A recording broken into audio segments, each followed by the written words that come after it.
हम सब समय की महत्ता को पहचानते हैं। समय ही हमें बनाता है, समय ही हमें नष्ट कर देता है। कभी समय ठीक चलता है तो कभी बहुत ही खराब समय आता है। विचित्र बात यह है कि हम फिर भी समय को ही नष्ट करते हैं।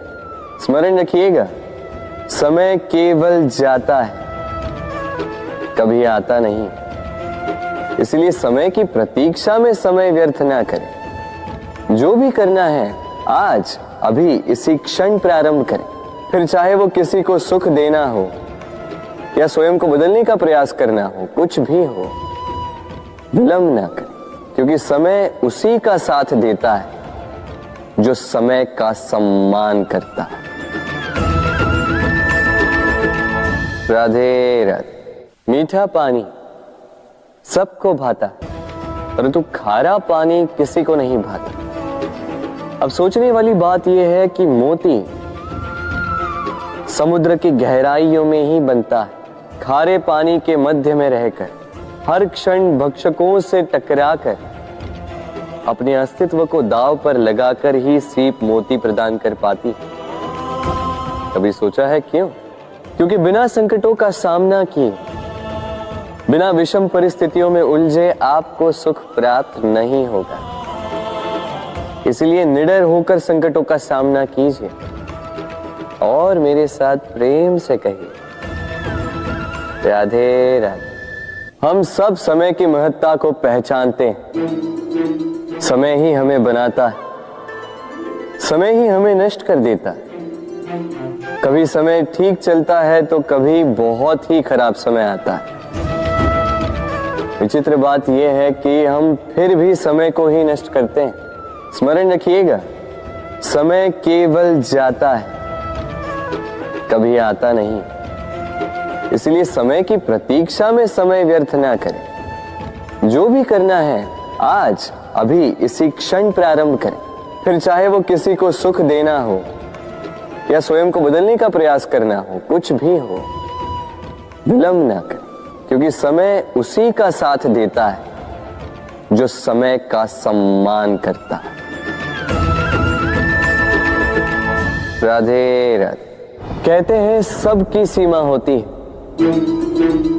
कठिनाइयों की, पीड़ा की, संकट की, अंधकार की भी।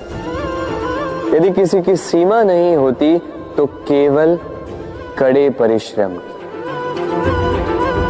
आपने देखा तो होगा, रात कितनी भी काली हो, सितारे परिश्रम से उससे लड़ते रहते हैं और अंत में सवेरा आ ही जाता। आंधियां पंछियों के बसेरे को तहस नहस कर देती, किंतु पंछियां अपने परिश्रम से उसे पुनः बना ही लेती,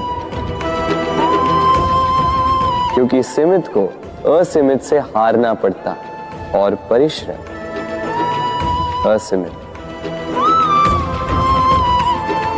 राधे राधे। बहती नदियां कितनी सुंदर होती हैं, पावन होती हैं। जहां से जाती है वहां एक नया जीवन प्रदान करती, धरा को सींचती, अकाल को दूर रखती, और कदाचित इसीलिए नदी को मां समान पूजा जाता है। किंतु क्या कभी आपने सोचा है कि नदी जन्म कैसे लेती? क्या ये प्रारंभ से ही इतनी विशाल और वेगवती होती है? नहीं, वर्षा की छोटी छोटी बूंदें गिरकर मिलती, एक सूक्ष्म धारा बनाती। ये धारा पर्वतों के हिम को काटते हुए, स्वयं में पिघलाते हुए, जल प्रपातों से गिरती, चट्टानों से टकराती और फिर जाके नदी बनती। इसी प्रकार ऐसे ही सीधे सीधे कोई महान नहीं बन जाता। छोटे छोटे प्रयास मिलकर एक विशाल व्यक्तित्व बनाते। इसलिए जीवन में प्रयास करते रहिए, अस्तित्व अपने आप ही बन जाए। राधे राधे।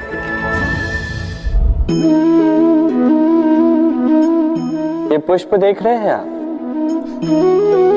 ये वही पुष्प है जिसका जीवन इस डाली पर आरंभ हुआ था। पहले कलिका बनकर फूटा, फिर धीरे धीरे मुख खोला, फिर अपने पंखुड़ियों का विस्तार किया, देखने वालों की आंखों में प्रशंसा देखी, मधु के लिए तितलियों को ललचाया और फिर डाली से टूटकर नीचे गिरा हुआ पाया। क्यों? नियति ने ऐसा क्यों किया? सोचिए। क्योंकि उस डाली पर टिके रहना इस पुष्प के जीवन का ध्येय कभी था ही नहीं। अब या तो ये पुष्प देवताओं के मस्तक पे सुशोभित होगा, या किसी स्त्री के आभूषण में गूंथा जाएगा, या किसी के प्रेम प्रदर्शन का माध्यम बनेगा। देखिए, जीवन में लक्ष्य को पाना है तो यात्रा से भय नहीं होना चाहिए। अपना अस्तित्व बनाना है तो उनकी छाव से दूर जाना ही पड़ेगा जिन्होंने आपको अस्तित्व में लाया। यही जीवन की निरंतरता है। राधे राधे।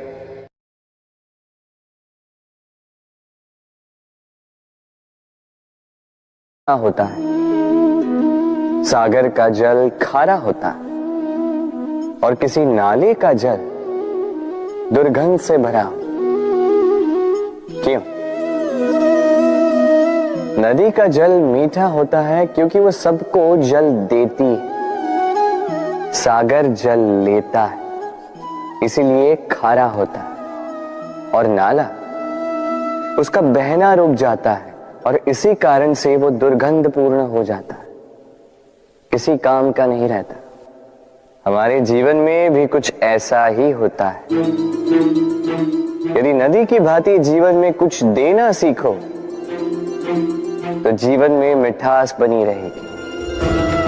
यदि सागर की भांति बांटने के स्थान पर केवल संचय करते रहो तो मन में खटास बढ़ती रहेगी।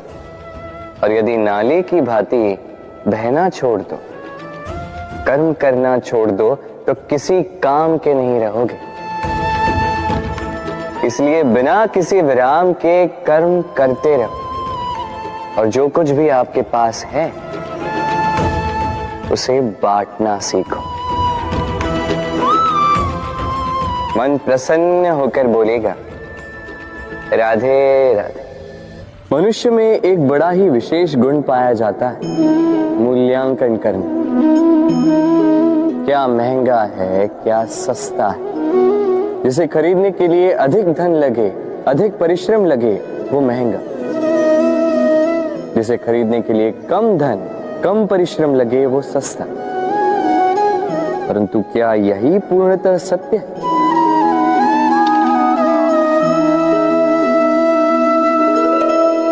अब आपके सामने एक पात्र है जिसमें जल भरा है और एक सोने का सिक्का। बताइए, इन दो वस्तुओं में अधिक महंगा क्या है?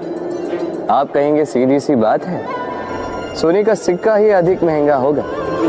इस सोने के सिक्के से आप ऐसे कई सारे जल के पात्र खरीद सकते हैं। चलिए, उचित। अब सोचिए, यदि आप किसी मरुस्थल के बीचों बीच फंसे, प्यास से तड़प रहे, तब क्या महंगा होगा? तब तो आप इस एक घूंट जल के लिए अपनी जीवन भर की कमाई पाई पाई यूं ही गंवाने के लिए सज्ज हो जाएंगे। स्मरण रखिएगा, जीवन में महंगी या सस्ती वस्तु नहीं, परिस्थिति होती। और आवश्यकता पड़ने पर जो काम आए, उससे अमूल्य इस संसार में और कुछ भी नहीं। राधे राधे। ये है सुई और ये है तलवार। अब आप बताइए, आपके दृष्टिकोण से इन दोनों वस्तुओं में से क्या अधिक शक्तिशाली और महत्वपूर्ण होगा? आप कहेंगे तलवार ही अधिक शक्तिशाली या महत्वपूर्ण है। चलिए मानते हैं तलवार अधिक भारी होती है। तलवार युद्ध में आपको विजय दिलाती, शत्रु का विनाश करती है, किंतु तलवार से कभी आप आपके वस्त्र सी नहीं पाएंगे। यदि पांव में कांटा चुभ जाए तो उसे आप तलवार से नहीं निकाल सकते, आपको सुई का उपयोग करना ही होगा। अब बताइए, तलवार को पाने के पश्चात ऐसे इस प्रकार सुई को खो देना क्या उचित होगा?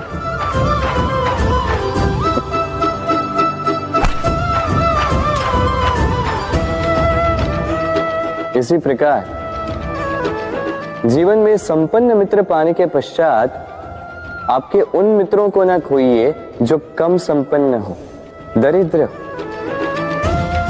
क्योंकि वो आपके साथ तब थे जब आप कुछ भी नहीं थे, और आवश्यकता पड़ने पर वही आपके काम आने वाले हैं, संपन्न मित्र नहीं। तो जिससे प्रीत की है उससे मीत निभाई, चित आनंद से जागे। राधे राधे। कुछ बनाने के विज्ञान में पहले टूटने का ज्ञान आवश्यक है था। नई सोच बनाने के लिए पुरानी रीतियों को तोड़ना आवश्यक है। ये यात्रा, ये सीख केवल राधा के लिए नहीं बल्कि सभी के लिए। फिर सभी को इस दुर्गम और जटिल पथ से जाना ही होगा। मनुष्य भावनाओं में बहकर कभी कभी ऐसे अनुचित निर्णय ले लेता है जिसके कारण वो जीवन भर पश्चाताप करता है, किंतु जब कुछ खो कर पाता है उसे वो सहेज कर रखता है। बबूल का पेड़ कितना विशाल होता है, पीपल का पेड़ भी विशाल होता है, किंतु क्या आपने कभी सोचा है क्यों बबूल के पेड़ को काट के उसका उपयोग किया जाता है और क्यों पीपल के पेड़ को पूजा जाता है? इसलिए क्योंकि पीपल का पेड़ उसके नीचे बैठे पथिक को छाया देता है, अपनी डाली पर असंख्य पंछियों को बसेरा देता है, किसी को काटे चुभाकर दूर नहीं करता बल्कि उसे शीतल छाया देकर उसकी थकान हर लेता।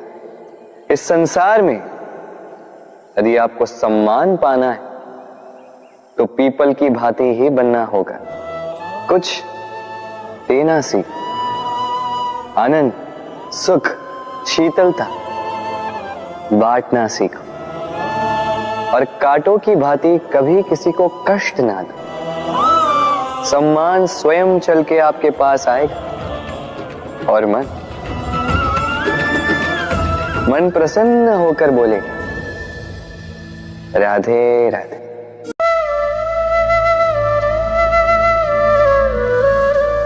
मन बड़ी ही विचित्र कृति है। ये मन शरीर के किस अंग में बसता है कोई नहीं जानता, किंतु संपूर्ण शरीर इस मन की इच्छा साकार करने के लिए प्रयास करता रहता है। अब यदि मन कुछ खाने का करे तो व्यक्ति उसकी वनो उपवनों की इच्छा साकार करने का माध्यम ढूंढता रहता है। अब यदि मन किसी को शत्रु समझ ले, सभी भाइयों को हाथ जोड़कर राधे राधे। भगवत गीता जरूर पढ़ें, आप भी पढ़िए, अपने बच्चों को भी पढ़ाइए। और अगर आपके घर में भगवत गीता नहीं है तो अभी ऑर्डर करिए, लिंक डिस्क्रिप्शन में दिया है। 200-250 रुपए की प्राइस है, तो जरूर ऑर्डर करें। और गीता से आपको सभ्यता मिलेगी, आपके बच्चों को संस्कार मिलेंगे जो आपके बुढ़ापे में लाठी का सहारा बनेंगे। भगवत गीता में वो ज्ञान दिया हुआ है जो बीत चुका उसका भी ज्ञान है, और जो आने वाले समय में बीतेगा उसका भी फुल ज्ञान दिया गया। भगवत गीता कोई बुक या किताब ना समझें, भगवत गीता आपकी जिंदगी का सार है। जो जिंदगी में क्या घटना घटती है, उन घटनाओं को कैसे हल करना है, सत्य और असत्य पर किस प्रकार से विजय पाई जाती है। आप जिस भी फील्ड में कामयाब होना चाहेंगे उस फील्ड में आप कामयाब हो जाओगे। इसीलिए भगवत गीता पढ़ना बहुत जरूरी है। हर बच्चा, हर इंसान को भगवत गीता पढ़ना चाहिए। भगवत गीता से वो ज्ञान मिलता है, वो ज्ञान मिलता है जो आपके अंदर मोटिवेशन बढ़ता है, कभी भी आपको हताश निराश नहीं होने देता। आज के समय में जिन लोगों ने भगवत गीता को अपनी जिंदगी में अपनाया है, भगवत गीता ने उसकी जिंदगी बदल दी है। अगर आप भी अपनी जिंदगी को बदलना चाहते हैं तो भगवत गीता जरूर पढ़ें, डेली पढ़ें, 1 घंटा समय निकाल कर पढ़ें। मैं आज कुछ ऐसे लोगों के नाम बताऊंगा जिन लोगों ने भगवत गीता से अपनी जिंदगी को बदल दिया है, जैसे विवेक बिंद्रा, खान सर, सोनू शर्मा। ऐसे कुछ बड़ी बड़ी हस्तियां जिनके मैंने नाम बताया, उन्होंने भगवत गीता का ही उन्होंने अपनी जिंदगी में अपनाया और भगवत गीता ने उनकी जिंदगी को बदल के रख दिया है। भगवत गीता दुनिया का सबसे पावन ग्रंथ है और पावन ग्रंथ में अगर आप उन सारे अध्यायों को पढ़ते हैं और उन सारे अध्याय में कई हुई बातों को अपने जीवन में लागू करते हैं तो आने वाले समय में आपका जीवन, आपका दिनचर्या और आपकी सारी चीजें बदलने वाली हैं। बहुत ही कम लोग भगवत गीता के बारे में जानता है, इसीलिए मैं वीडियो बनाया ताकि आप सभी लोग भगवत गीता के बारे में समझें, पढ़ें, सीखें और उस पर अपनी जिंदगी पर लागू करें। भगवत गीता जब आपके बच्चे पढ़ेंगे तो आपके बच्चे के अंदर संस्कार आएगा।